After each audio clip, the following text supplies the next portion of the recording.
हो मंडळी हो, हॉटस्पॉट इथंच आहे बर का. तर मग चला चॅनलला सबस्क्राईब करा आणि घंटी नक्की वाजवा.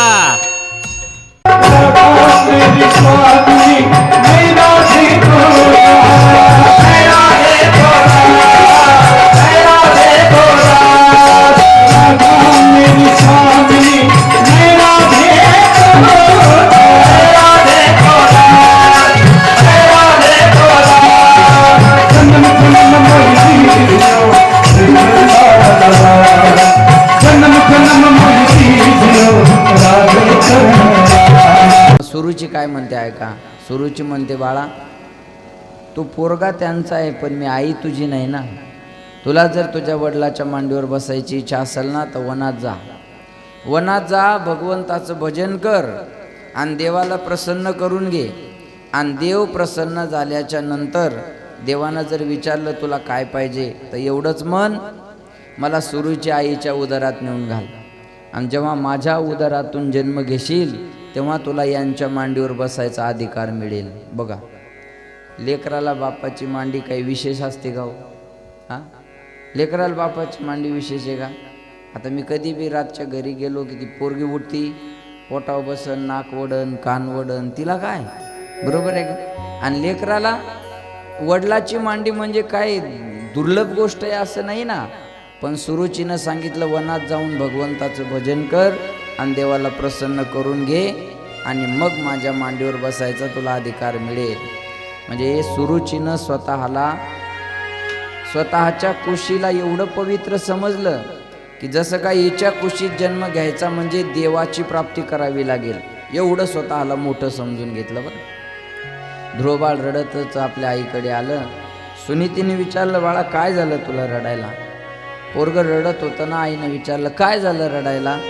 तेव्हा ध्रुव बाळांनी घडलेला प्रकार सांगितला. आई, उत्तम बाबाच्या मांडीवर बसू शकतो, मग मी बाबाच्या मांडीवर का बसू शकत नाही? माझ्या आईने मला फरफटत खाली ओढलं आणि मला म्हणले वनात जाऊन भजन कर, देवाची प्राप्ती करून घे. तेव्हा सुनीती काय म्हणते माहिती का? सुनीती रागावली नाही आणि भांडली बी नाही. सुनीती म्हणते, बाळा तुझ्या आईनं तुला चांगला उपदेश केला, मी तुझी खरी सख्खी आई असून सुद्धा हा उपदेश तुला केला नाही. अरे तुझ्या त्या आईनं तुला वनात जाऊन भगवंताच्या प्राप्तीचा उपदेश केला. आपल्यासारखी असती तर म्हणली असती, काय म्हणली तुला ती? हा, पुन्हा एकदा सांग. पाहते तिच्याकडे मी आता, चल बरं. पण सुनीती म्हणले, तुझ्या आईनं तुला चांगला उपदेश केला बाळा. नरदेह हा भगवंत चिंतनासाठीच दिलेला असतो. नरदेहात आल्यानंतर भगवंताचं चिंतन करून त्या भगवंताची प्राप्ती करून घेण्यासाठीच हा नरदेह देवाने आपल्याला दिलेला आहे. म्हणून सांगितलं, तू वनामध्ये जाऊन भगवंताचं भजन कर. ऐका बरं का, ध्रुवबाळाने विचार केला. ध्रुवबाळ म्हणता, आई संस्कार लहानपणापासून आपल्या मुलावरती दिले बरं. आणि संस्काराचं सगळ्यात मोठी शिदोरी जर कुणाकडं असेल ना तर आईकडं असते बरं का. आपल्या लेकरांवर संस्कार टाकण्यासाठी सिंहाचा वाटा आईचा असतो. म्हणून आपली श्रीमंतीच ती आहे, आपली मुलं संस्कारित निघावे. याच्यापेक्षा मोठी श्रीमंती आपल्या जीवनात दुसरी कोणतीच नाही. माणसं म्हणतात पैसा असल्यानंतर विल बनते. गणेश महाराज, पैसा असल्यानंतर विल बनते आणि संस्कार असल्यानंतर गुडविल बनते. लक्षात आलं का? माणसाजवळ नुसती कार असून चालत नाही, संस्कार सुद्धा लागतात. म्हणून आपल्या लेकरांवर आपण चांगले संस्कार दिले पाहिजे. मग संस्कार मारून होतात का? नाही, मारल्यानं संस्कार होत नाही. कोणी म्हणाल मग पोरावर संस्कार टाकायचे, काढा वल्ला फोक, द्या रट्टे. हां, तुम्ही जे वागाल ते त्याच्या कॅमेऱ्यात फिट होतं. तुम्ही जे वागाल ते त्याच्या कॅमेऱ्यामध्ये फिट होतं आणि मग पुढं चालून ते तसं वागायला लागत असतं बरं का. म्हणून संस्कार आपल्या लेकरांवर पडावे असं वाटत असेल तर मोठ्यानं जबाबदारीनं वागणं गरजेचं असतं. कारण घरात जे पाहतात ना पोरं तेच अनुभवतात ना. लक्षात येते माझं बोलणं? आणि संस्कारासारखी शिदोरी जीवनामध्ये दुसरी कोणतीच नाही महाराज. संस्कारासारखी शिदोरी जीवनामध्ये दुसरी कोणती नाही. पण पोरांसाठी पैसे कमावून ठेवू नका, पोरांसाठी संस्कार कमावून ठेवा. कोटीनं रुपये आहेत तुमच्याकडं, पण तुमचे पोरं जर तुम्हाला चांगलं बोलत नसतील तर त्या पैशात आनंद आहे का? बोला. नाही म्हणतात काय करायचं त्या पैशाला, आमचं लेकरूच आमच्यासोबत राहत नाही. किती अवघड प्रश्न आहे होय. ज्या आईनं आपल्या लेकरासाठी जीवाचं रान केलं त्याच आईवडिलाला सांभाळायचा जर कंटाळ येत असेल तर त्या पोराला लेकरू तरी कसं म्हणावं, है की नाही? म्हणून जीवनभर आपल्या पोराने आई आणि बाप म्हणून आपल्याला सांभाळावं असं वाटत असेल तर वारकरी संप्रदायाच्या संस्काराची त्याच्यावर गरज आहे. वारकरी संप्रदायाच्या संस्काराची गरज आहे. बघा, आपल्या मदालसा नावाची आई होऊन गेली. त्या मदालसा नावाच्या आईनं आपल्या पोराला पाळण्यात टाकल्याबरोबर उपदेश केला. देह नाशिवंत मळमूत्राचा बांधा,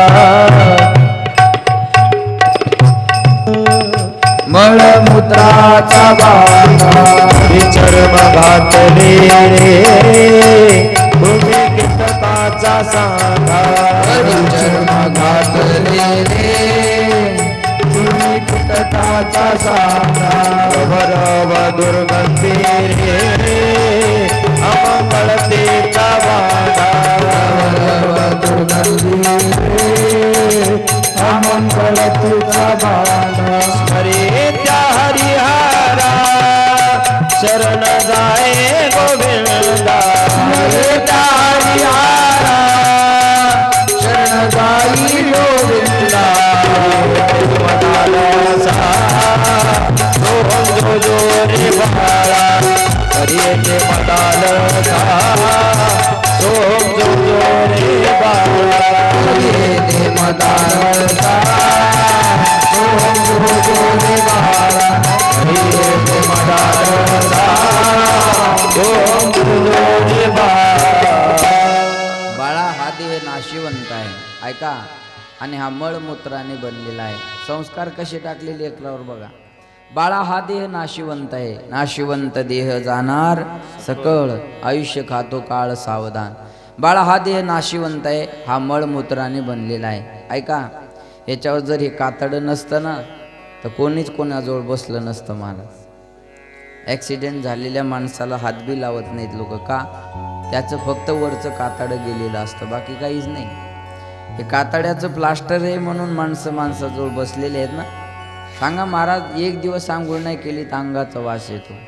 रव रव दुर्गंधी रे अमंगळ तिचा बांधा, मग स्मरे त्या हरिहरा शरण जाई गोविंदा. त्या भगवंताला शरण जा बाळा. कारण महाराज म्हणतात या नरदेहात आल्यानंतर भजन केलं तरच या नरदेहाचं काहीतरी सार्थक आहे. पवित्र तो देह वाणी पुण्यवंत, जो वदे अच्युत सर्व काळ. महाराज म्हणतात देह तेव्हा पवित्र आहे की जेव्हा याच्यातून भगवंताचं नाव येईल. भगवंताचं नाम जर येत नसेल ना, किती बी अत्तर परफ्यूम मारा काही फायदा होत नाही. काही माणसं अंगाचा वास येऊ नये म्हणून परफ्यूम मारतात ना, सेंट. आपल्याला कळावं, सेंट मारतात का नाही? अंगाचा वास येऊ नये म्हणून सेंट मारतात, तोंडाचा वास येऊ नये म्हणून ब्रश करतात, पण तोंडातून घाण शब्द बाहेर पडतात. लक्षात आलं माझं बोलणं?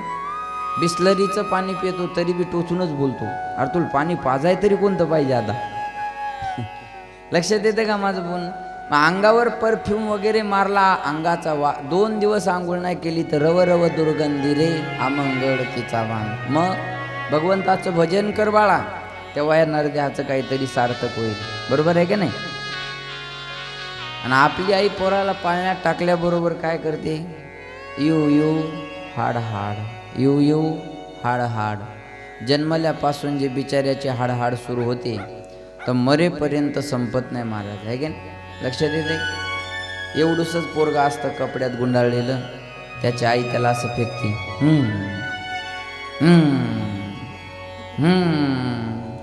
तुला मामाची पोरगी बायको करायची, दम धर दम धर. कोणाची करायची आणि कुठून आणायची, मोठं झाल्यावर तो सांगायचं कामच पडणार नाही. त्याला मोठं होऊ दे. लहानपणापासून वर्षाच्या लेकराला बायको कळत असते का? बोला माया हो, वर्षाच्या लेकराला बायको कळत असते का? नाही. मग त्याला कोणी कळून दिली? बोला बोला बोला. माईनं. कोणी कळून दिली? माईनं कळून दिली ना. मग आता मोठं झालं, लहानपणापासून त्याच्या डोक्यात बायको तुम्ही घातली. एवढं पोरग जरी असलं आणि मामाची पोरगी दिसली की हे बघ येतोय बायको आहे, हे बघ येतोय बायको आहे, सुरूच ठेवतात माय. लहानपणापासून त्याच्या डोक्यात बायको माईनं घातली. मग पुढं चालून बायकोचं ऐकल्यावर माईनं दुःख वाटून घ्यायचं काय कारण आहे? तो आज शिकवली ना बायको, बरोबर आहे का नाही? एखादं पोरग जर असं त्रास देत असेल तर माय लगेच म्हणते भाजणं लागतंय याला, हां त्याशिवाय जमत नाही, तुमचं ध्यानच नाही मायावर, माया शब्दाकडे जरा लक्ष द्या तुम्ही, भाजणं लागतंय म्हणतात, बरोबर आहे का नाही? मग त्याचं काही बी करून सोयरीक करून टाकतात, बरोबर आहे का? सोयरीक करतात आणि मग सोयरीक झाली की लगेच फोन सुरू होतो. फोन सुरू होतो ना, फोन, हां लगेच फोन सुरू. मग आता हे तास तास बोलत राहते, 2-2 तास. मग बाप पुन्हा म्हणतो अरे आमचे बी झाले लग्न, आमचे बी झाले, पण हे पप्पा आपण आपल्या बापानं असं डोळ्यानं नाही पाहिलं बा हे असं. अरे 2-2, 3-3 तास काय बोलणं असतं का काय? ते लगेच फोन फेकतात. मी पहिलंच करायला गेलो, तुम्ही सोयरी केली, मी म्हणलं होतं का लग्न करून द्या, मग असं आपल्या भाषेत सांगतो. मी म्हणलं होतं का करून द्या, तुम्हालाच वाटलं होतं करून द्या, मग आता बोलू नाही तर काय करू मी? बाप म्हणतो बोल बाबा, काय बोलायचं बोल, पॉवर बँक घेऊन देतो 2-3 तुला, बोल मोकळ्या मनानं बोल. बोलशील तरी गौरव 6 महिने 4 महिने, पुन्हा तूच फोन बंद करशील, एंगेजमध्ये टाकशील, बायकोचं नाव दिसलं की मी कामात आहे, दर्शन नंतर करतो, होईन पुढं चालू नाही का? पण सुरुवातीला तर संस्कार तेच आहेत ना लेकरांवर. लहानपणापासून आपण त्याच्या डोक्यात संसार घातला, बायको घातली, मग पुढं चालून त्यानं बायकोचं ऐकलं तर दुःख वाटून घ्यायचं अजिबात कारण नाही महाराज, आहे की? मदालसा नावाच्या आईनं लहानपणावरच लेकरावर संस्कार टाकले, बाळा या देहाची आसक्ती धरू नको, हा नाशिवंत आहे. तसं सुनीतीनं आपल्या लेकराला सांगितलं, बाळा हा देहच भगवंताने भजनासाठी दिलेला आहे. म्हणतात देवी दिला देह भोजना, भोजना गोमटा, है का? भोजना का भजना, भजना गोमटा, तो या झाला फाटा बाधिकेचा. देवान भजनासाठी नरदेह दिलेला आहे आणि आपण भोजनासाठी उपयोग करतो. एखाद्याला म्हणलं का हो आपण कशाला जन्माला, ते म्हणा काय खरं नाही हो महाराज, खाया प्यायचं आईश करायची, मेलं की गेला. खाणं पिणं तर कुत्र्या मांजराच्या डुकराच्या बी जन्मात आहे. याच्यापेक्षा आपण तरी वेगळं काय केलं? याच देही घडी देवाचे भजन, आणि काही ज्ञान नाही कुठे. कुत्र्या मांजराच्या डुकराच्या जन्मात भजन नाही करता येत, भोजन करता येईल. भोजन प्रत्येक जन्मात करता येतं, भजन प्रत्येक जन्मात नाही होत.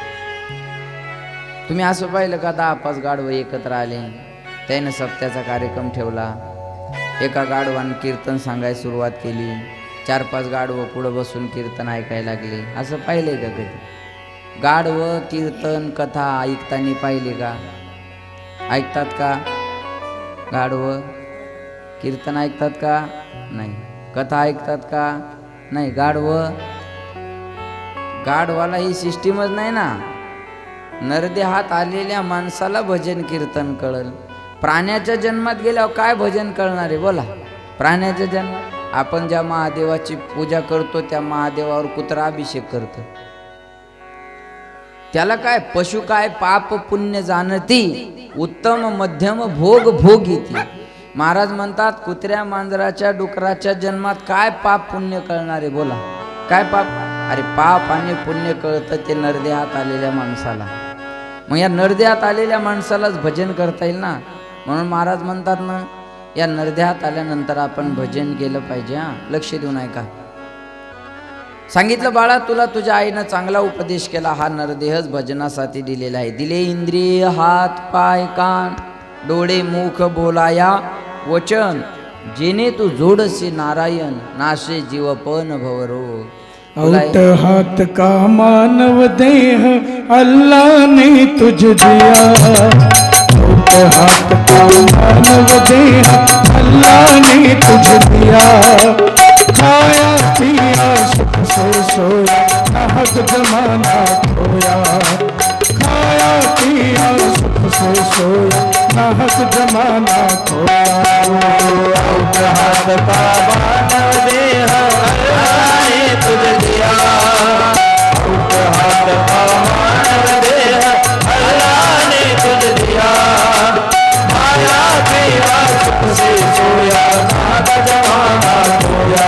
झाला फाटा बाधिकेचा म्हणतात.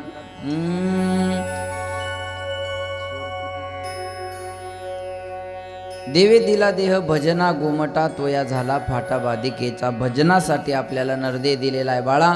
तू वनामध्ये जाऊन भगवंताचं भजन कर. आणि ऐका, 5 वर्षाच्या ध्रुव बाळाला आई वनामध्ये पाठवते बरं का.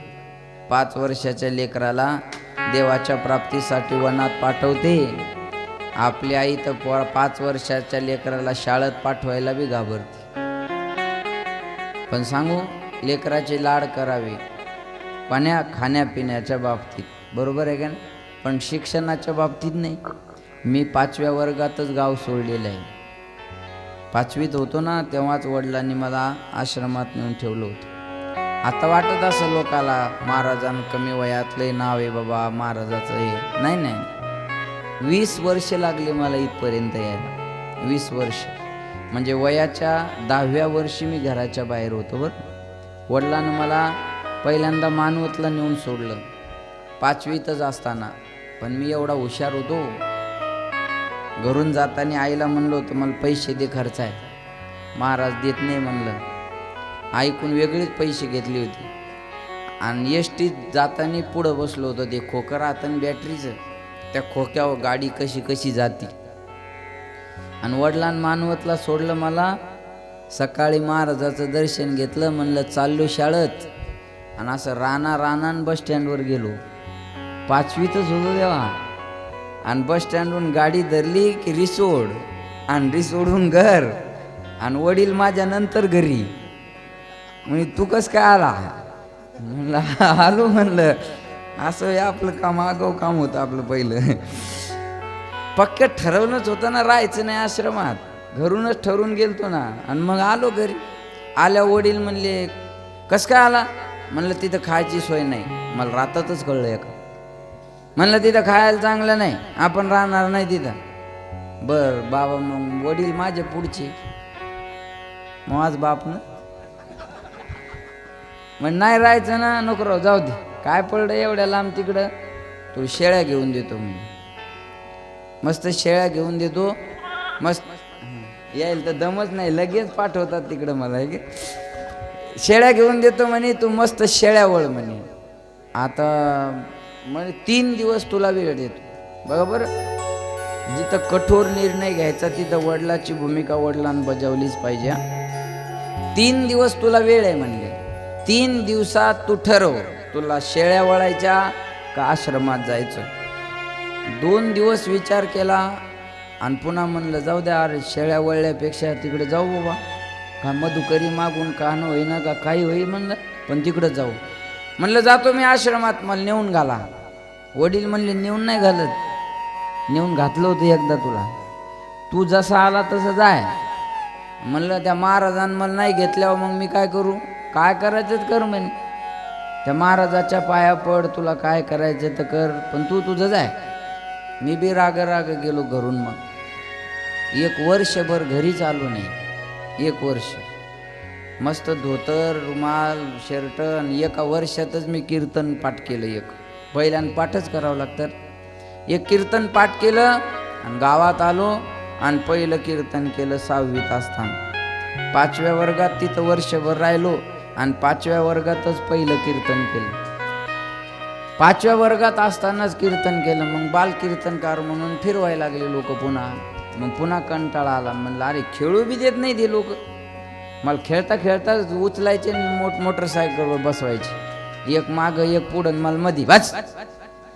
आणि बारकसं आपलं धोतर रुमाल गुंडाळा लावायचे आणि कर कीर्तन. मी म्हणायचो अहो मला एकच येत आहे, काय होत नाही ते सांग. अहो लय अवघड काम होतं लहानपणी. वैतागलो पुन्हा. मी म्हणलं अहो थांबावं, मला शिकू द्या, काहीतरी करू द्या. मग पुन्हा 4-5 वर्ष कीर्तनच बंद केलं. कीर्तनच केलं नाही. मग घरी थांबलो. घरी थांबल्यावर मग पुन्हा गाडी घेतली घरी आमच्या ती कमांडर आपल्याला गाडी हाणायचा नाद पहिलाच. पहिल्याच दिवशी गाडीचं काहीच माहीत नाही, फक्त गिअर कसा टाकायचा माहीत होतं. गाडी चालू केली दारात, गाडी चालू केली दारात पुढं नेली. पुढं नेता आली सिमेंट रोडनं, पण मागं कुठं आणता येईल. माग आणाय गेली की दारातली बाज मोडली पहिल्याच दिवशी. ड्रायव्हरला बोलून आणलं, म्हणलं ही गाडी लावून दे. म्हणे बाज, म्हणलं मोड दे, गाडी लावून दे पहिल्यानं. आणि मग गाडी शिकलो. गाडी शिकल्यावर मग ते पैसे यायला लागले ना रोज, मग आनंद वाटला. म्हणलं आता कुठंच जायचं नाही. मग घरीच गाडी आणायला लागलो. पण वडिलांनी एक दिवस राखेलची कॅन घेतली. म्हणे आळंदीला जातो का गाडी पेटून देऊ? आळंदीला जातो का गाडी पेटून देऊ? म्हणलं चला आळंदीला नेऊन घाला. आळंदीला नेऊन घातलं. लक्ष देऊन ऐका, तिथं बी मला करमत नव्हतं, कारण माझं मन शिक्षणात जास्त होतं. मी शाळेत हुशार होतो, वाटायचं एखादी नोकरी करावी, शाळा शिकावी, बाकी काय. मग आळंदीला ठेवलं तर वडिलाला म्हणलं मला राहायचं नाही इथं. म्हणजे कशामुळं राहायचं नाही? घरी मित्रमंडळीची आठवण यायची ना. म्हणलं मला मायची ध्यान येत आहे, आपल्या भाषेत मला मायचं ध्यान येत आहे म्हणलं. मग तुझ्या मायला इकडं घेऊन येतो. मग कोणाचं ध्यान येते तुला सांग आता?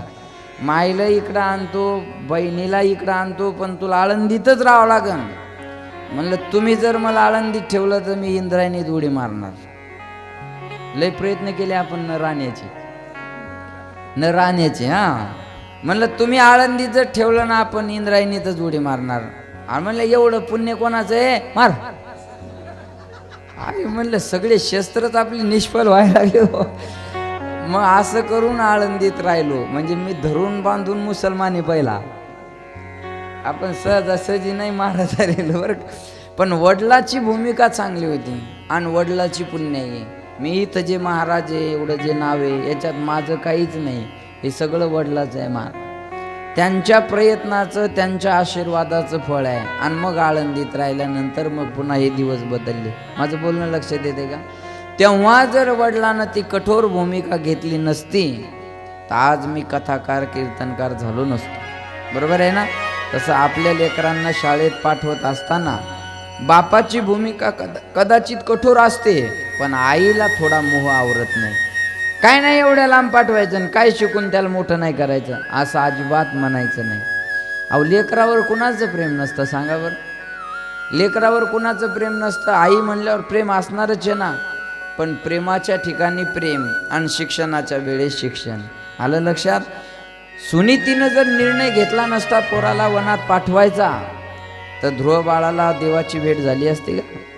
आणि ध्रुव बाळाला देवाची भेट नसती झाली तर आज ध्रुव बाळाचं नाव घेतलं असतं का कोणी घेतलं असतं? महाराज सांगा. म्हणून आपल्या लेकरांवर हे संस्कार, आपल्या लेकरांवर संस्कार टाका. महाराजाचा पोरगा महाराज होणं नवल नाही, गायकाचा पोरगा गायक होणं नवल नाही, वादकाचा मुलगा वादक होणं नवल नाही, एखाद्या पिदाड्याचं पोरगं कीर्तनकार व्हावं ती नवलाची गोष्ट असते. एखाद्या शेतात काम करणाऱ्या, दुसऱ्याच्या शेतानं मजुरी करणाऱ्या माणसाचं पोरगं IAS IPS व्हावं त्याची हे काही किमया वेगळी असते. एखाद्या शेतकऱ्याचा मुलगा ब्लॅक कमांडो व्हावा याची काही वेगळी ताकद असते. महाराज आहे की लक्षात येते का माझं बोलणं? तो आनंद जीवनामध्ये काहीतरी वेगळा असतो बघा. मी सुंदर उदाहरण सांगेन तुम्हाला. असे संस्कार लेकरांवर असणं गरजेचे आहे. एका घरी गरीब परिस्थिती होती, घरची गरीब परिस्थिती होती. लक्ष देऊन ऐका. एवढी गरीब आणि पती वारले. पती वारल्याच्या नंतर बाईनं आपल्या लेकरासाठी जगायचा निर्णय घेतला. मला फक्त माझ्या पोरासाठी जगायचं आहे, बाकी मला कशासाठी जगायचं नाही. आणि महाराज दिवसभर दुसऱ्याच्या शेतात काम करायची आणि संध्याकाळी त्याच्यातून जे काय पैसे मिळतील त्याच्यात उपजीविका भागवायची. गरिबी फार वाईट असते बरं का. ज्यानं गरिबी अनुभवलेली आहे ना त्यालाच गरिबीचं दुःख माहिती आहे. महाराज, माझी आई मला जुन्या गोष्टी काही सांगायला लागली की अजून बी डोळ्यात पाणी येतं. म्हणायची, सोपान तुझा जन्म व्हायच्या अगोदर आम्हाला लोकांच्या बराशी खांदायला जावं लागायचं. छोटं घर, 2 एकर जमीन, त्याच्यात 3 भाऊ, 2 का 3 एकर जमिनीत आम्हाला माहिती आहे ना सगळं आहे की नाही. 2-3 एकर जमीन आणि त्याच्यात 3 भाऊ, 1.5-2 तसम्याचं घर. चपाती बी खायला भेटायची नाही. चपाती आमच्या दारात एका बाईच्या घरी व्हायची. त्याच्या घरी मास्तर होता नवरा, त्यांच्या घरी एखाद्या सणाल चपाती. बरोबर आहे का नाही? आणि कोणी पाहुणा आला तर त्याच्यासाठी फक्त 2-3 चपात्या बनवायला व्हायच्या आणि ठरवल्या जायचं की याच्यासोबत कोण एक जण जेवणार आहे. असंच राहायचं का नाही? एका जणानं जेवायचं आणि त्या एकट्याला चपाती, पुन्हा त्यानं म्हणायचं नाही मला आवडत नाही चपाती, मी भाकरी खातो. ही गरिबी होती बरं.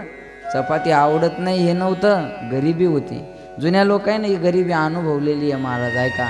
म्हणून आज पैसा खूप आला ना प्रत्येकाजवळ. मग आज जर हे पैसा उडवायला लागले तर ह्या जुन्या म्हाताऱ्याला सहन होत नाही. का? त्यांचा दोष नाही आहे तो, त्यांच्या काळात त्यांनी खूप गरिबी अनुभवलेली आहे ना. मग आता वाटतं अरे एवढा खर्च चांगला नाही बाबा हो, कसे दिवस काढले आम्ही.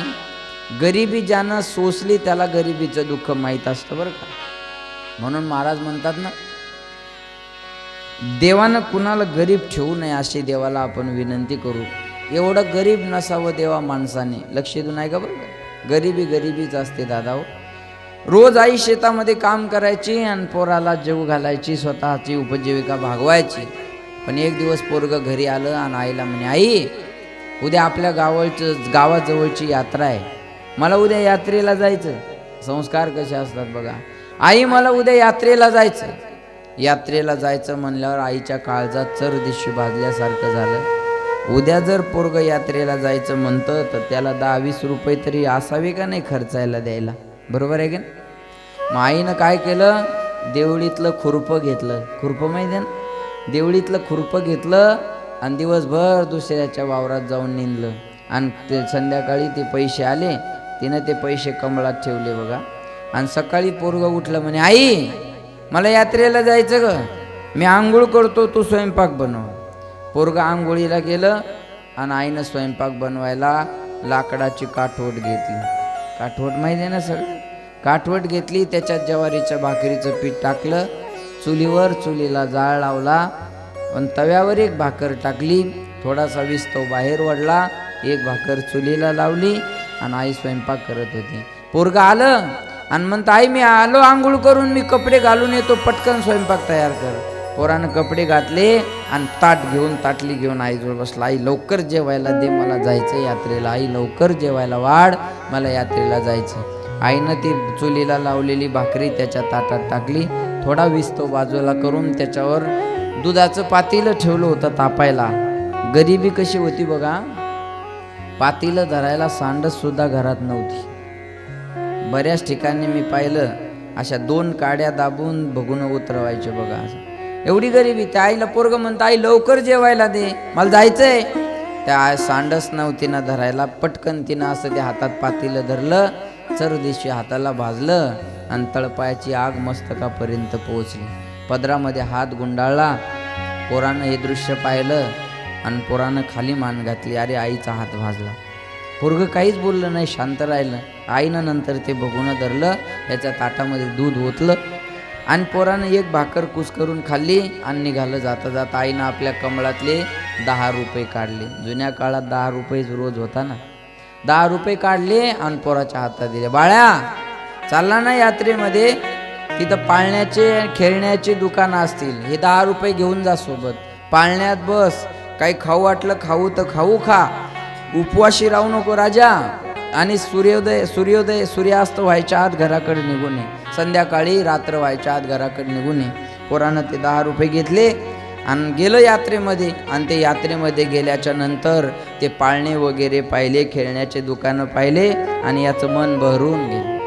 लहान लेकराला कशात आनंद, हे खेळण्यात वगैरे याला आनंद असतो काय नाही महाराज. खेळण्यात वगैरे लहान लेकराला खूप आनंद असतो. आणि सांगितलं, बाळा गेलं पोरगं त्या यात्रेमध्ये, पाळण्याची खेळण्याची दुकानं पाहिले, खाऊचे दुकानं पाहिले आणि दिवसभर त्या यात्रेमध्ये फिरलं. आनंदानं मन बहरून गेलं. दिवसभर यात्रेमध्ये फिरलं आणि आठवण आली की आईनं सांगितलं रात्र व्हायच्या आत घरी ये. आणि पोरगं रात्री व्हायच्या आत घराकडे निघालं. घराकडे येत असताना काय रस्त्याने चालत उड्या मारत घराकडे येत होतं.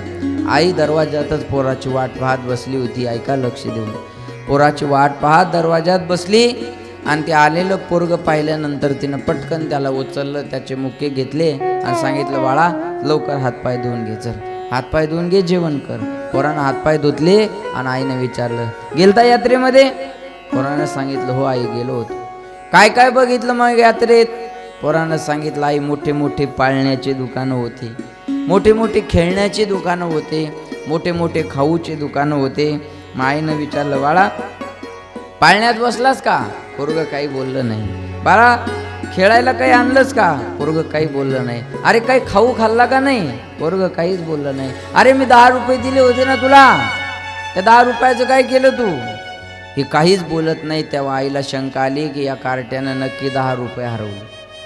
हे काहीच बोलत नाही, त्या अर्थी यानं 10 रुपये हरवून टाकले. आई म्हणते, अरे तुला विचारते मी, तू खेळण्यात बस, पाळण्याच्या दुकानात गेलता, मग पाळण्यात बसला का? खेळणं काही घेतलं का? खाऊ घेतलं का? तू 10 रुपयाचं काय केलं?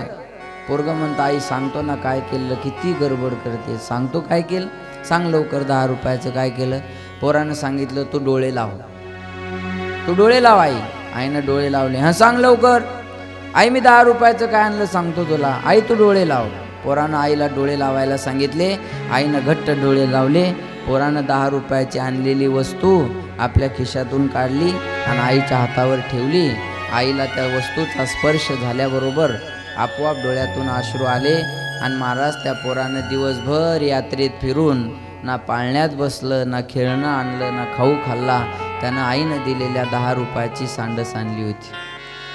सकाळी माझ्या आईचा हात भाजला होता ना, घरात सांडस नव्हती म्हणून 10 रुपयाची सांडस घेऊन पोरगं आलं होतं. आईला त्या सांडशीचा स्पर्श झाल्याबरोबर डोळ्यातून अश्रूच्या धारा व्हायला लागल्या. राजा, मला जगातली सगळ्यात श्रीमंत आई जर कोण असेल तर आज मी आहे. आज मी आहे. कारण सांगू, मला सकाळी लागलेला चटका तुझ्या दिवसभर आठवणीत राहिला आणि तू माझ्यासाठी सांडस घेऊन आला. जीवाला खाल्लं सुद्धा नाही. माझी कुश आज मी पवित्र मानते. माझ्या कुशीला मी आज पवित्र मानते राजा. आणि सांगू तुम्हाला महाराज, ही श्रीमंती फार वेगळी आहे बरं का. ही श्रीमंती फार वेगळी आहे दादा हो. ही श्रीमंती कोटी रुपये दिले तरी भेटत नाही. कोटी रुपये दिले तरी भेटत नाही. पोरानं सांडस आणली ना, आईला विचारलं, अरे कसं काय? पोरानं सांगितलं, आई सकाळी तुला चटका लागला होता ना, तो चटका दिवसभर माझ्या डोक्यात फिरत होता आणि तो सकाळी लागलेला चटका माझ्या डोक्यातून गेला नाही म्हणून मी सांडस घेऊन आलो. अजून एक सांगेल, ज्याला मायबापाला लागलेले चटके कळतात ना, त्याला समाजाला लागलेले चटके कळतात. ज्याला मायबापाला लागलेले चटके कळत नाही दादा, त्याला समाजाला लागलेले चटके काय कळणारे बोला. काहीला कळत नाही आपल्या मायबापाला आपण किती त्रास देतो. बाप जीवनामध्ये 2दा रडत असतो. ऐका, जेव्हा आपली मुलगी सासरला निघाली तेव्हा, आणि दुसऱ्यांदा आपले पोरं आपल्याला लाता मारून घराच्या बाहेर काढतात तेव्हा. याच्यासारखं दुःख जीवनामध्ये कोणतंच नसतं. जगातलं सगळ्यात मोठं दुःख असतं बघा हे. बाप देवाला एक विनंती करतो, देवा हा दिवस पाहण्याच्या अगोदर जर तुम्हाला नेला असतं तरी बरं झालं असतं, पण हा दिवस पाहायला तुम्हाला इथं ठेवायला नव्हतं पाहिजे. हा दिवस पाहायला तुम्हाला इथं ठेवायला नको होतं देवा, तुम्हाला नेला असतं तर बरं झालं असतं. महाराज, आज जगातला सगळ्यात श्रीमंत बाप आमचा आहे. आमच्या बापाला याची भीती नाही. आमच्या बापाला नाही भीती की आमचं पोरगा आम्हाला घराच्या बाहेर काढन. म्हणून पोरांसाठी पैसे काय कमवता, जीवनभर त्यांना आई आणि बाप म्हणून सांभाळलं पाहिजे. ही कमाई सगळ्यात मोठी आहे. बाकी तर त्याच्या नशिबाने त्याला मिळत राहील, मिळत राहील. असे संस्कार लेकरावर टाकणं गरजेचे असतात. माझा हे पोरं थोडे मस्ती करतात है की नाही, थोडा त्रास देतात, पण मला लेकरांची आवड आहे. कारण यांनी ऐकण्याची गरज आहे. आज हे लेकरं येऊन बसतात, बिचारे टाळ्या वाजवतात, नाचा म्हणलं की नाचतात, एवढा आनंद घेतात, आणि हे संस्कार गरजेचे आहे. काही म्हणतात सप्ताह केल्यानं काय होतं, काय होत असेल नसेल मला माहिती नाही, पण येणाऱ्या पिढीला याच्यातून संस्कार जरी मिळाले तर आपला सप्त्याचा खर्च वसूल झाला महाराज, लक्षात ठेवा. म्हणून आपल्या लेकरा आता 10 पोरं जरी घडले या 7 दिवसाच्या सप्त्यात, 10-15 जरी माळकरी झाले आणि होणार आहेत, काही अडचण नाही, तरी आपल्या सप्त्याचा खर्च वसूल झाला. काय घेता महाराज, घराघरात बिघडण्याची साधनं आपण आणून ठेवले, एवढं संस्काराचं साधन राहिलेलं आहे. ध्रुव बाळाला आईनं संस्कार दिले, बाळा हा नरदेहच भगवंताच्या चिंतनासाठी दिलेला असतो, बाळा जा वनामध्ये भजन करायला. पोरानं सांगितलं, आई मी तर असं ऐकलं ग वनामध्ये वाघ सिंह असतात, मग मला वाघ सिंह खाणार नाही का? तेव्हा ध्रुव बाळाची आई काय म्हणते, सुनीती बघा बाळा, जो भगवंताच्या भजनाला जातो ना त्याला वाघ सिंह काही कळत नसतात. चित्त शुद्ध दरी शत्रू मित्र होती, व्याघ्रहीन खाती सर्पतया. महाराज म्हणतात चित्त जर शुद्ध असेल ना तर सापाला जवळ घेऊन बसावं, साप सुद्धा काही करत नाही. जगमित्र नागा महाराज वाघासोबत राहायचे ना. परळीला जगमित्र नागा महाराज होऊन गेले ना, वाघाच्या सोबत राहायचे. का? चित्त जर शुद्ध असेल ना तर वाघ सुद्धा माणसाला काही करत नाही, फक्त चित्त शुद्ध पाहिजे बरं का. सांगितलं बाळा तुला वाघ सिंह काही करणार नाही. देव राखे तया मारील कोण, नमोडे काटा हिंडता वन. आहे का नाही? देवानं या व्यंकटेश बसा पुढे या.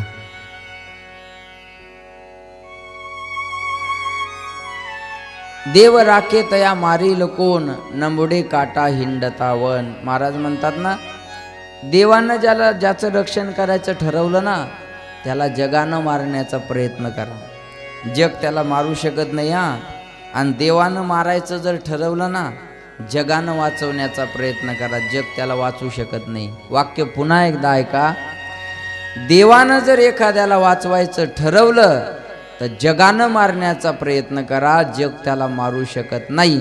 आणि देवानं जर मारायचं ठरवलं तर जगानं वाचवण्याचा प्रयत्न करा. जग त्याला वाचवू शकत नाही. महाराज आपल्या जवळचं उदाहरण घ्या सातव साहेबांचं. हे सातव साहेब आता मागे वर्षापूर्वीची घटना आहे का नाही. अरे हॉस्पिटल विकत घेण्याची ताकद होती. राहुल गांधीच्या जवळ महाराष्ट्रातला नाही भारतातला एकमेव माणूस जर फॅमिली मेंबर कोण असेल तर राजू सातव साहेब होते. बरोबर आहे का नाही. एवढे जवळचे संबंध. भारताचे युवक काँग्रेसचे अध्यक्ष होते दादा हो. स्वतः त्यांची काळजी घेण्यासाठी सोनिया गांधीचा फोन होता. कळलं माझं बोलणं तुम्हाला. पण नाही वाचू शकले.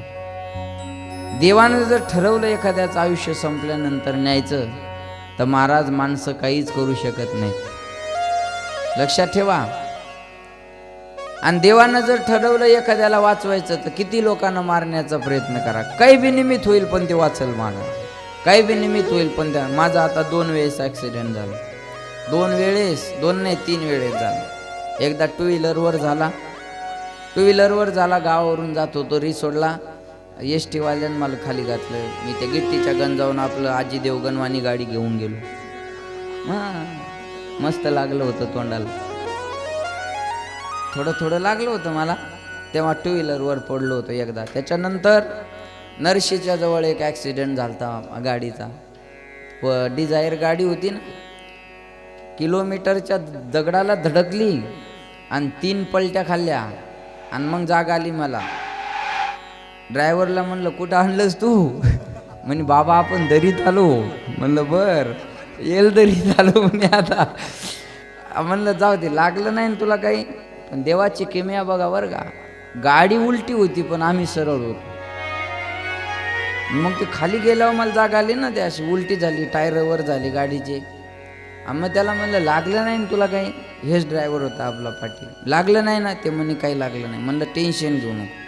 तुझ्या हातानं गाडी खाली गेली म्हणून जीवाला खाऊ नको. गाडीचा इन्शुरन्स आहे, ताण घेऊ नको. लागलं नाही ना काही.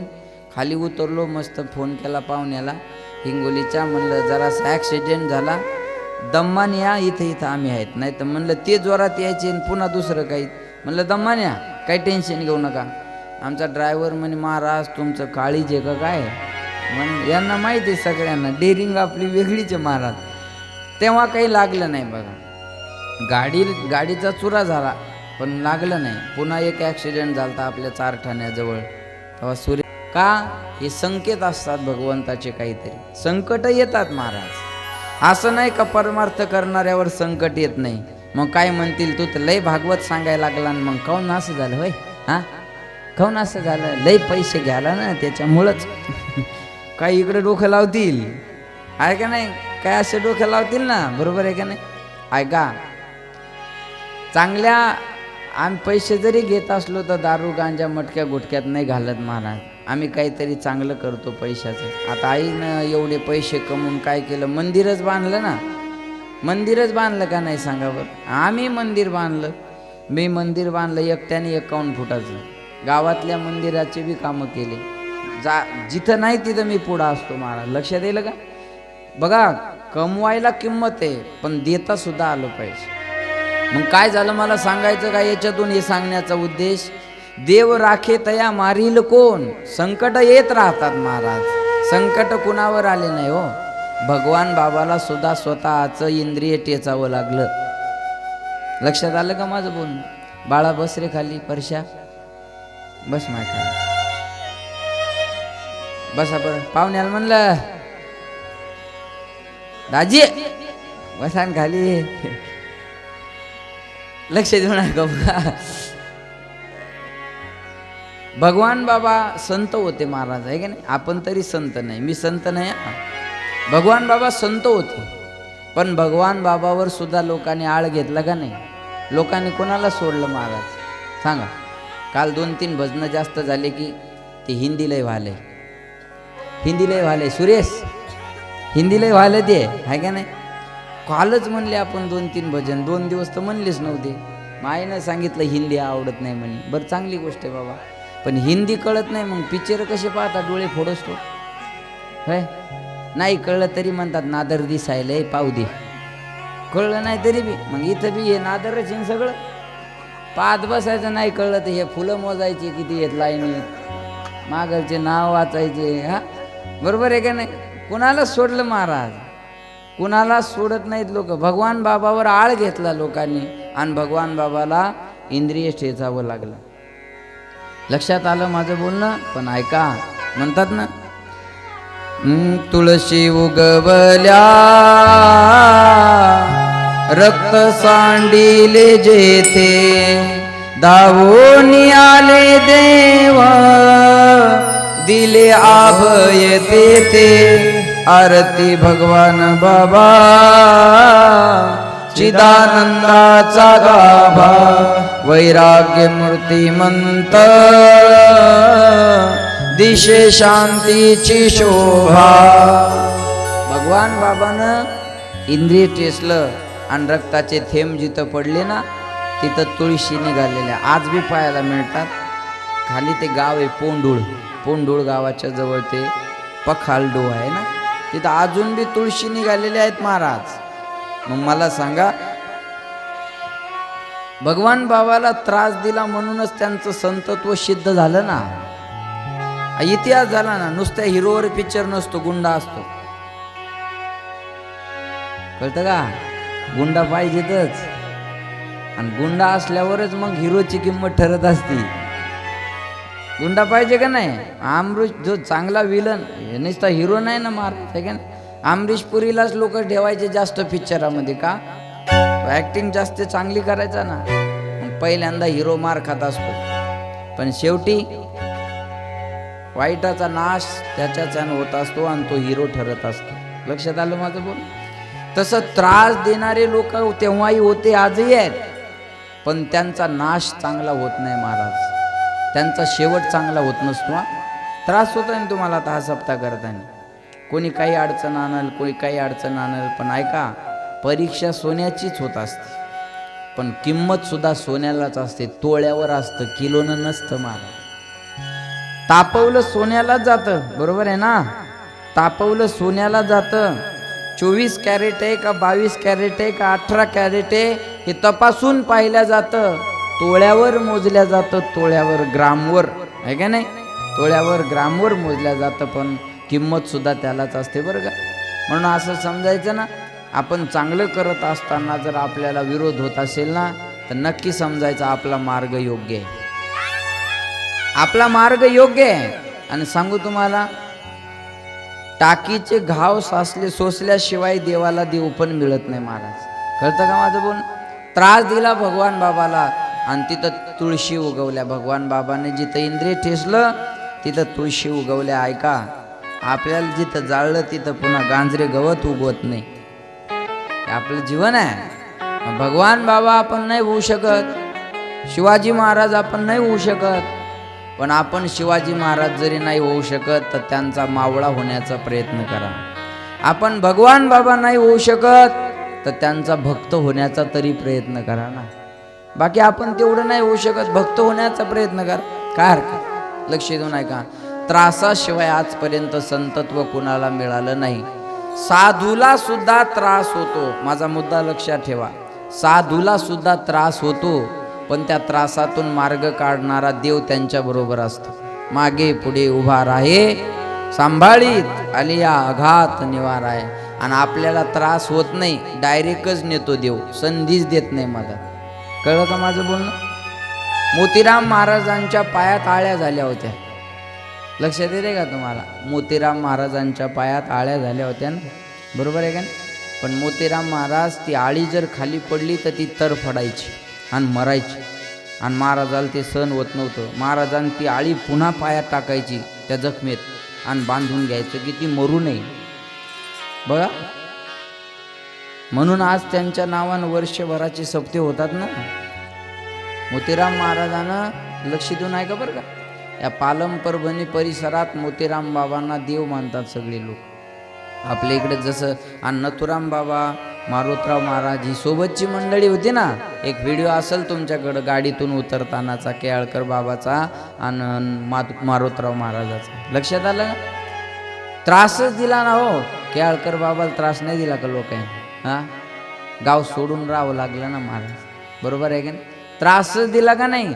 बिना त्रासाचं आजपर्यंत कोणाला काही मिळालेलं नाही आहे, पण तेव्हा त्रास सहन केला म्हणून आज त्यांच्या पुण्यतिथीचा कार्यक्रम आहे ना.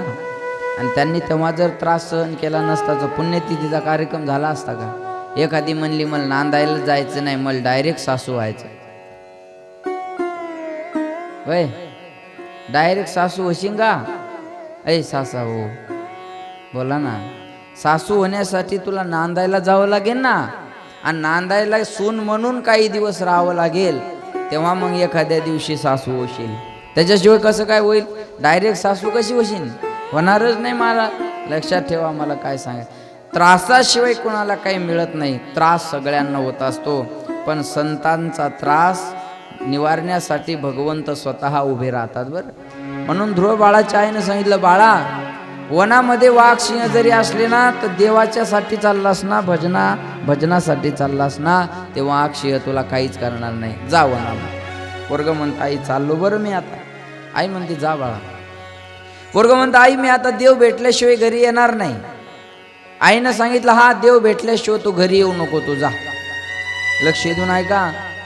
5 वर्षाच्या ध्रुव बाळानं निश्चय केला की भगवंताची प्राप्ती झाल्याशिवाय मला घरी यायचं नाही. आपलं तर पंढरपूरला जायचं म्हणतं, थैली भरतं आणि पुन्हा फाट्यावर म्हणतं नाही नाही मी गेल्यावर तिला करमणार नाही, लगेच माघारी. बरं इकून तिकून माणसं म्हणतात अरे काय होत नाही चाल, आणि इकून तिकून न्यायला लागलं की जिंतुरात गेलं की फोन, हॅलो काय करायली? मी आलो जिंतूर आलो. ती म्हणते बापा बापा एवढ्या लांबवर गेले का तुम्ही? शेवडीतून जिंतूर किती लांब आहे? लगेच पुढे गेला की देवगाव फाट्यावर चहा प्यायला थांबलो म्हणलं म्हणून तुला फोन केला, बाकी नाही काही. ती म्हणते आहो जा तुम्ही, काय फोन घेऊन लावायचं काम नाही मला, जा. पंढरपुरात पोहोचतो 100 फोन होतात महाराज. आणि पंढरपुरात पोहोचलं की लगेच पुन्हा पाऊस गिऊस पडला का नाही? अरे एकच दिवस झाला ना, काल पाऊस आला, पोरं नाराज झाले असतील आहे ना. अजिबात नाराज होऊ नका, तुमच्या यज्ञाचं सार्थक झालं खऱ्या अर्थानं. कारण यज्ञात भवती पर्जन्यो, यज्ञ सार्थक कधी होत असतो माहिती आहे का? पाऊस पडल्याच्या नंतर. मग तुमच्या या आनंदामध्ये वरून राजाला सुद्धा हजेरी लाव वाटली महाराज, म्हणून पाऊस आला. लक्षात ठेवा. वरून राजाला बी वाटलं मला एक दिवस शेवडीच्या सप्त्यात जाऊन हजेरी लावायची आहे. आणि हे लक्ष देऊ नाही का, हे सोपं नाही ना. भगवंत जन्माला आले प्रभू रामचंद्र तर उन्हाळ्यात पाऊस पडला होता, आणि आता उन्हाळाच आहे. प्रभू रामचंद्र जन्माला आले तर उन्हाळ्यात पाऊस पडला होता. दुर्योधन जन्माला आला तर रक्ताचा पाऊस पडला होता. आणि तुम्ही आम्ही जन्माला आलो तर कोण्या टायमाला पाऊस पडायला लागला, मिळत राहिला नाही महाराजाचा. ऐकत नाही. लक्षात आलं का माझं बोलणं? पाऊस येणं हे मांगल्याचं लक्षण आहे. भूमीवरी सडे केशर कस्तुरी, नद्या वाहताती दुही थड्या. महाराज म्हणतात उन्हाळ्यात पाऊस पडला होता ना, आता उन्हाळ्यात चालू आहे ना, मग पाऊस येणं हे चांगलं असतं. लक्षात आलं का माझं बोलणं? हां, पाऊस येणं चांगलं असतं महाराज. पर्जन्यात दन्न संभव. हा लक्ष देऊन ऐका बघा. सांगितलं बाळा तू जा वनामध्ये. आणि 5 वर्षाचं ध्रुवबाळ निश्चय केला आणि वनामध्ये निघालं. आणि म्हणतात निश्चयाचे बळ तुका म्हणे तेची फळ. निश्चय केला ना, या पोरांनी निश्चय केला होता आम्हाला सप्ताह करायचा आणि भागवत तुमचंच ठेवायचं. काय करायचं ते करा, पण तुम्ही आलंच पाहिजे, आहे का? निश्चय आलंच पाहिजे. माझंच कीर्तन ऐकलं पांगरीत आणि मी ते हेची दान देगा देवा च सांगितलं म्हणे चच तेवढं च तुम्ही आलंच पाहिजे. निश्चय केल्यानंतर मलाही विचार करावा लागला का नाही. मी पहिल्यांदा नाही म्हणलो त्यांना तिथं, म्हणलं जमणार नाही मला. पण पुन्हा गाडीत बसल्यानंतर विचार केला, अरे एवढे पोरं आलेत आपल्याकडं आणि आपण एवढ्याला. पुन्हा आमचे कमांडो म्हणले महाराज मी सुट्टी घेऊन आलोय, काहीतरी करा काहीतरी करा. मग विचार केला, अरे एवढं देशाची सेवा करणारा माणूस आपल्याला कथेची विनंती करतोय, बाकी कशाची विनंती करतोय. पुन्हा विचार केला, झाला थोडा त्रास, घेतलेले कीर्तनं कॅन्सल करायला. काही म्हणले आत एक तर मला म्हणे काय घ्यावं तुमच्याकडून आम्ही सांगा. मी एवढी मोठी तयारी केली, तोंड दाखवाय जागा नाही. म्हणलं पोत्यात घाल पण मला जाऊ दे. तोंड दाखवाय जागा नाही राहिली. म्हणजे महाराज तुम्ही कीर्तन, कालचं कीर्तन होतं ते 11 तारखेचं, मग साठे महाराजाला पाठवलं ते काल सकाळचं नांदगावजवळ. म्हणलं तुम्ही जा, मी साठे महाराजाला पाठवतो. का? या निश्चयामुळे हे घडून आलं. यांचा निश्चय नसता तर मग कशाला गेला असता. मग ध्रुव बाळानं सुद्धा निश्चय केला की मला भगवंताची प्राप्ती झाली पाहिजे. आणि मग ध्रुव बाळ वनात निघालं. बरं, वनात निघाल्यानंतर आईला म्हणे आई भजन कसं करावं मला तर माहिती नाही. देवाची प्राप्ती करायची म्हणल्यावर काही माहिती पाहिजे ना. तेव्हा ध्रुव बाळाला आईनं सांगितलं, बाळा भगवंताच्या भजनाला जो जातो ना त्याला मार्ग दाखवण्यासाठी भगवंत काहीतरी व्यवस्था करत असतो. आणि मग ध्रुव बाळ वनामध्ये निघालं. आणि ऐका, नारदजीला भगवंतांनी पाठवलं, जा लेकराला भजन कसं करायचं तुम्ही जाऊन त्याला उपदेश करा. बघा बरं, महाराज भगवंताने नारदजींना पाठवलं. आणि नारदजी ध्रुव बाळाला म्हणतात, कुठं चाललास रे बाळ? तेव्हा ते पोरगं म्हणतं, बाबा मी वनामध्ये चाललो. कशासाठी? म्हणे भगवंताचं भजन करायला. भगवंताचं भजन करून काय करणार आहे? म्हणे देवाला प्राप्त करून घेणार आहे. आणि देवाला प्राप्त करून घेतल्यानंतर देवानं जर विचारलं तुला काय पाहिजे, तर मला सुरूच्या आईच्या उदरातून जन्म घ्यायचा आणि मला माझ्या बापाच्या मांडीवर बसायचं. तेव्हा का नारदजी काय म्हणतात ऐका. नारदजी म्हणतात, बाळा बापाच्या मांडीवर बसण्यासाठी देवाची प्राप्ती करायला चाललास का? म्हणे हो. अरे मग तुझ्या बापाची माझी चांगली ओळख आहे. तुझ्या बापाला मी सांगतो मांडीवर घ्यायला. जाऊ दे, नको जाऊ वनामध्ये. पोरानं सांगितलं, नाही नाही नाही नाही नाही नाही, मी आता वनात जाणार आणि देवाला प्राप्त केल्याशिवाय माघारी येणार नाही. निश्चय होता ध्रुव बाळाचा. निश्चय नारदजीनं पाहिला. आणि ध्रुव बाळानं नारदजीला विचारलं, तुम्ही कोण आहात? त्यावेळेस नारदजीनं सांगितलं, मी नारद आहे, देवर्षी नारद आहे. ध्रुव बाळानं सांगितलं, तुम्ही नारद नाही होऊ शकत, तुम्ही नारद नाही होऊ शकत. पोरगं म्हणे का? नारदजी म्हणले का? ध्रुव बाळ म्हणले, अहो मी तर असं ऐकलं नारदजी हे देवाची भेट करून देणारे असतात आणि तुम्ही तर मला देवाच्या भजनापासून दूर करायला लागले, तुम्ही नारद नाही होऊ शकत. नारदजीनं पाहिलं, अरे पोराचा निश्चय फार पक्का आहे.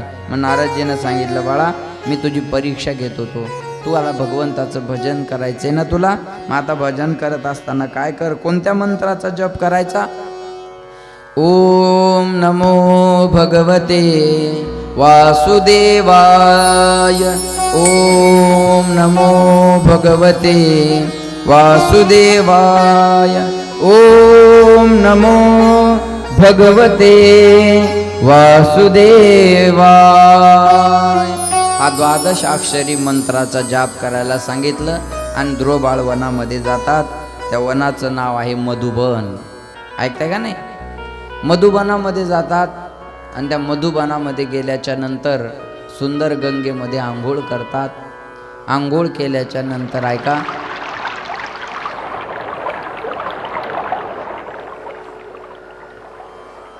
सगळं आहे आमच्याजवळ.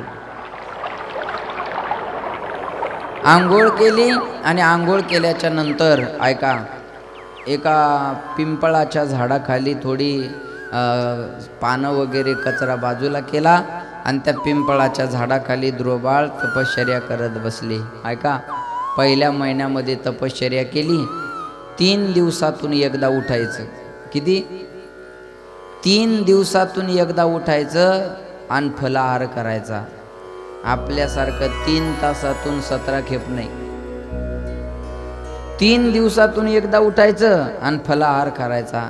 पहिला महिना अशी तपश्चर्या केली. दुसऱ्या महिन्यात 6 दिवसाला एकदा उठायचं. तिसऱ्या महिन्यात 9 दिवसाला एकदा उठायचं. चौथ्या महिन्यात 12 दिवसाला एकदा उठायचं.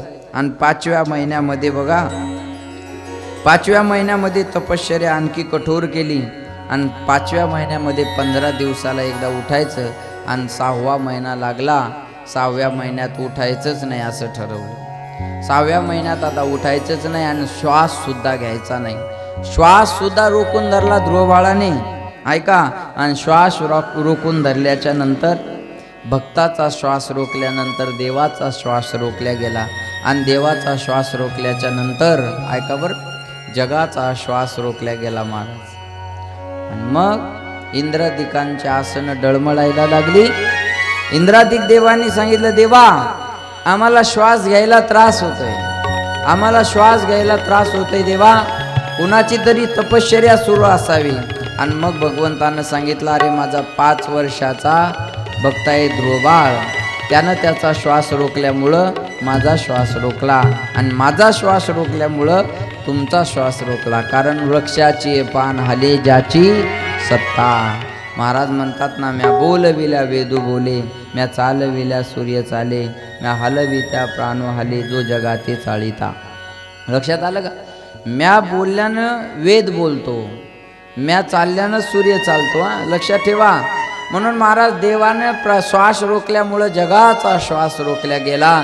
आणि सगळ्यांनी विनंती केली, महाराज लवकरात लवकर भगवंता तुम्ही त्या ध्रुवबाळाला दर्शन द्या, नाही तर काहीतरी अनर्थ होईल. आणि मग ध्रुवबाळाच्या समोर जगाचा मालक प्रगट झाला. अवघ्या 6 महिन्यामध्ये ध्रुवबाळानं भगवंताची प्राप्ती केली बरं. आणि ध्रुवबाळाच्या समोर उभे राहिले आणि सांगितलं, बाळा उठ, मी तुझ्या स्वागतासाठी इथं हजर आहे. बाळा उठ, मी जगाचा मालक तुझ्या समोर आहे. ध्रुवबाळानं डोळे उघडले. अंगात ताकद नव्हती. देव आहे, असा आहे, कसा आहे काही माहीत नव्हतं, काही कळत नव्हतं. समोर उभं राहिलेली चतुर्भुज मूर्ती पाहिली आणि मनात इच्छा आली की मला आता देवाची स्तुती करायची. पण स्तुती कशी करावी हे बी माहीत नव्हतं ना. म्हणून भगवंतानं काय केलं, आपला शंख होता तो ध्रुवबाळाच्या गालाला लावला आणि ध्रुवबाळानं भगवंताची स्तुती केली. योंत प्रविश्य मम वाचमिमां प्रसुप्तां संजीवयत्यखिल शक्तिधर स्वधाम्ना अन्यांस्तास्त चरण श्रवणत्वगादीन् प्राणान् नमो भगवते पुरुषाय तुभ्यं.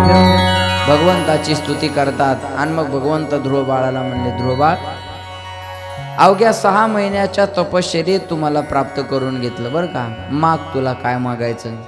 6 महिन्यात ध्रुवबाळाला देव भेटला. शक्य आहे का? नाही. तर ध्रुवबाळाचं पूर्वचरित्र सांगतात, ध्रुवबाळानं मागच्या जन्मामध्ये 99 वर्ष 4 महिने तप केलं होतं आणि 100 वर्ष तप पूर्ण व्हायला 6 महिने बाकी होते. आणि एका राजाची स्वारी तिथून चाललेली पाहिली आणि ध्रुवबाळाच्या फक्त मनात आलं होतं की अरे मी राजा असतो तर. एवढं मनात आलं आणि तो जन्म त्यांचा संपला. आणि पुढच्या जन्मामध्ये राहिलेले 6 महिन्याचं भजन पूर्ण करून घेतलं. 100 वर्षाचं तप पूर्ण झालं आणि नंतर ध्रुवबाळाला देव भेटला. आपण जर एखाद्या टेलरकर शर्ट शिवायला दिला तर तो अर्धा शिवतो आणि त्याला झोप येते बघा. मग ते बाह्या तरी जोडायच्या राहतील, नाही तर कॉलर तरी राहील, मग ते तसंच पडू देत. आणि आपण पहाट गेलो ना, अहो माझा शर्ट थांब म्हणतो, 10 मिनटं थांब तुला शर्ट देतो. आणि 10 मिनटात ते बाह्या जोडतं, कॉलर करतं, मग धरतो शर्ट. मग आपल्याला आश्चर्य वाटतं, अरे 10 मिनटात शर्ट दिलं त्याने. 10 मिनटात शर्ट नाही दिलं दादा, रात्री अपूर्ण राहिलेलं 10 मिनटात पूर्ण केलं. कळलं माझं बोलणं? 10 मिनिटात शर्ट शिवणं कसा होईल हो. रात्री अपूर्ण राहिलेला 10 मिनिटाचं काम सकाळी पूर्ण केलं आणि तुला ते शर्ट घालायला दिलं. तसं मागच्या जन्मातले राहिलेले 6 महिने या जन्मात पूर्ण केले आणि पुढच्या जन्मात 6 महिन्यातच जगाचा मालक ध्रुवबाळाला भेटला. ध्रुवबाळाला सांगितलं मागा काय मागायचं, पण ध्रुव बाळाचं तर विसरूनच गेलं की मला आईच्या उदरात जन्माला घाला.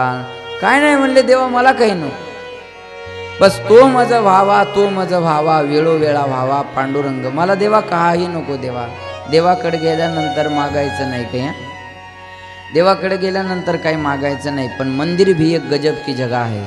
इधर गरीब बाहर भीक मागते हैं और आमिर अंदर भीक मागते हैं, है की नाही? गरीब माणसं बाहेर भीक मागतात आणि श्रीमंत आत जाऊन देवाजवळ भीक मागतात.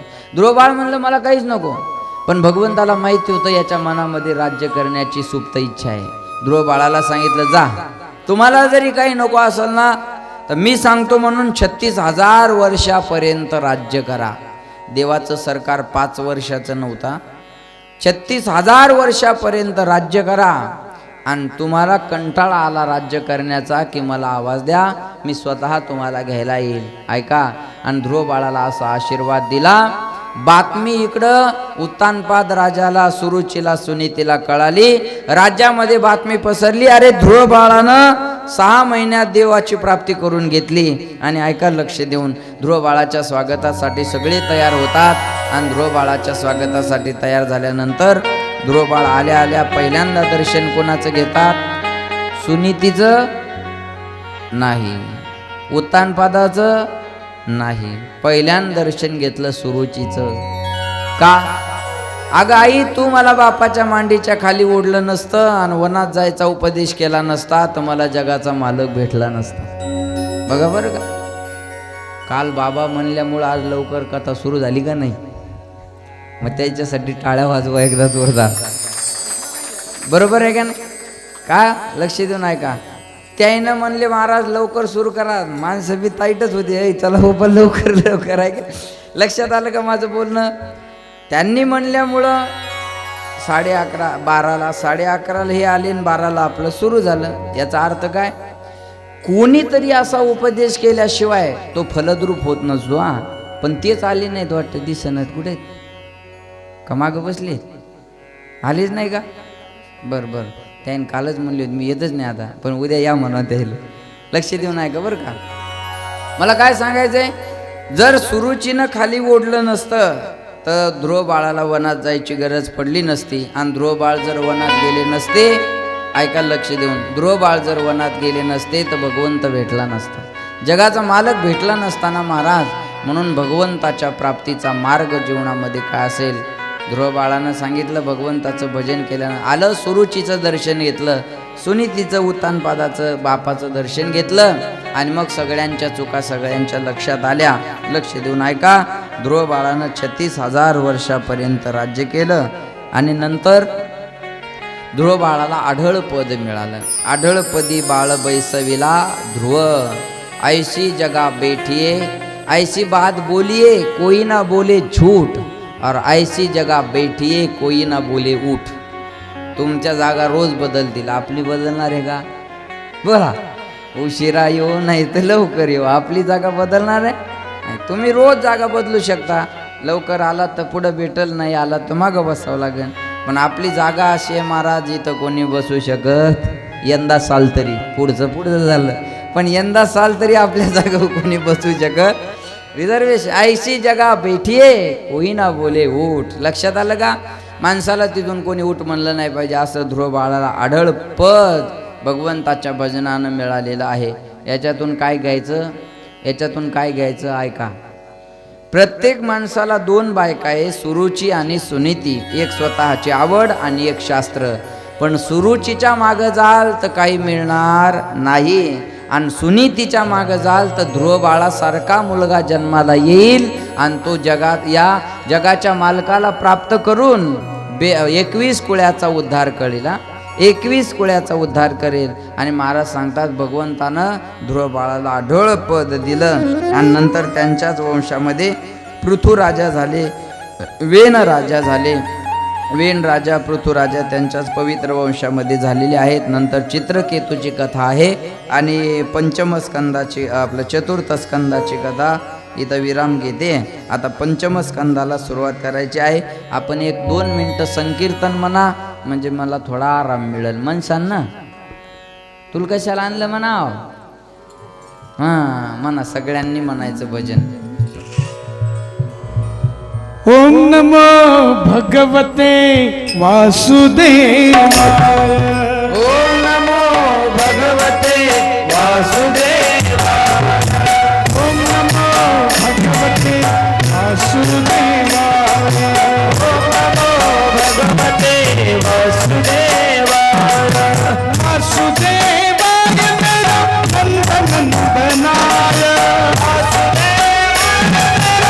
नंदनंदनाय वासुदेवाय मेरा श्री कृष्णाय श्री कृष्णाय ओम नमो भगवते वासुदेवाय ओम नमो भगवते वासुदेवाय ओम नमो भगवते वासुदेवाय ओम नमो भगवते वासुदेवाय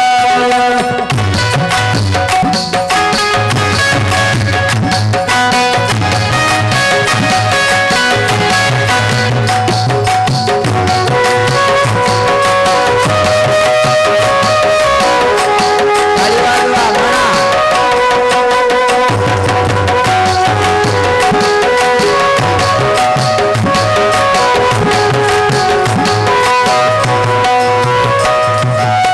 वासुदेवाय मेरा रामचंद्राय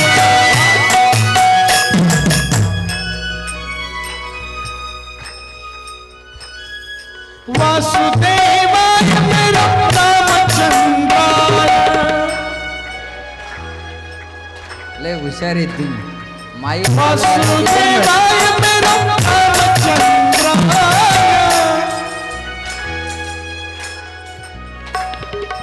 ओम नमो भगवते वासुदेवाय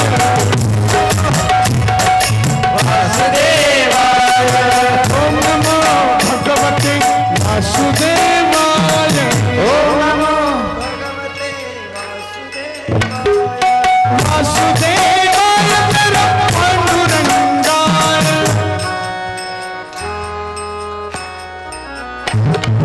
वासुदेवाय मेरा श्री विठ्ठलाय ओम नमो भगवते वासुदेवाय ओम नमो भगवते वासुदेवाय ओम नमो भगवते वासुदेवाय ओम नमो भगवते वासुदेवाय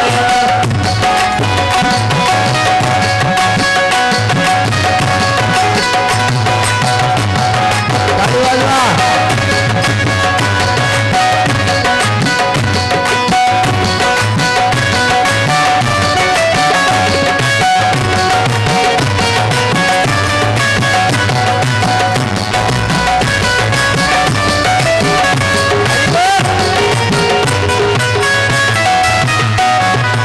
वासुदेवाय मेरा कृष्णचंद्राय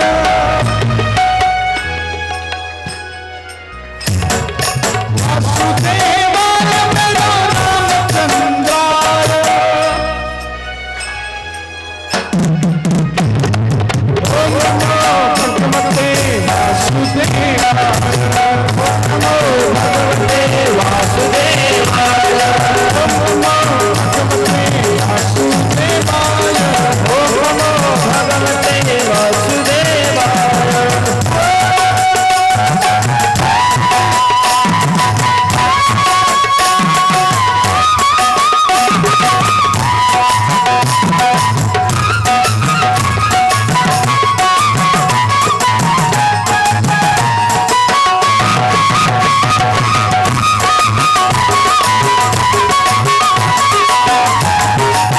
हो मंडळी हो, हॉटस्पॉट इथंच आहे बर का. तर मग चला चॅनलला सबस्क्राईब करा आणि घंटी नक्की वाजवा.